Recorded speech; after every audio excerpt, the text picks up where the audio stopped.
காலத்தையும் நேரத்தையும் படைத்த வல்ல இறைவனை போற்றி புகழ்ந்து நமது தலைவர் நபி ஸல்லல்லாஹு அலைஹி வஸல்லம் அவர்களினுடைய துவா பரக்கத்தினாலும் தமிழ்நாட்டு மக்கள் அனைவர்களுக்கும் அஸ்ஸலாமு அலைக்கும் வரஹ்மத்துல்லாஹி வபரகாத்து உங்கள் மீது சாந்தியும் சமாதானமும் உண்டாகட்டும்.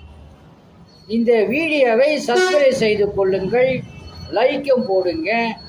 அல்லாஹு சுப்ஹானஹு வ தஆலா உங்களுக்கு சகல விதமான பாக்கியங்களை கொடுப்பானாக. ஆமீன். காலம் எவ்வளவு விசித்திரமானது என்றால், தொடங்கியதை முடித்து வைக்கும், முடிந்ததை தொடங்கி வைக்கும். வறுமையை நினைத்து பயப்படாதே, திறமை இருக்கு, மறந்து விடாதே. அல்ஹம்துலில்லாஹ். ஆன்மீக முறையில் மூட்டு வலி, இடுப்பு வலிக்கு எண்ணெய் ஓதி கொடுக்கப்படும். குழந்தை பாக்கியம் பெறுவதற்காக தண்ணீர் ஓதி கொடுக்கப்படும். அல்லாஹுடைய மாபெரும் கிருபையை கொண்டு அனைத்தும் நடக்கும். உங்களிடம் விடை பெறுவது மன்சூர் அலி ஜக்கரியா தபுரா. அஸ்ஸலாமு அலைக்கும் வரஹ்மத்துல்லாஹி வபரகாத்துஹு.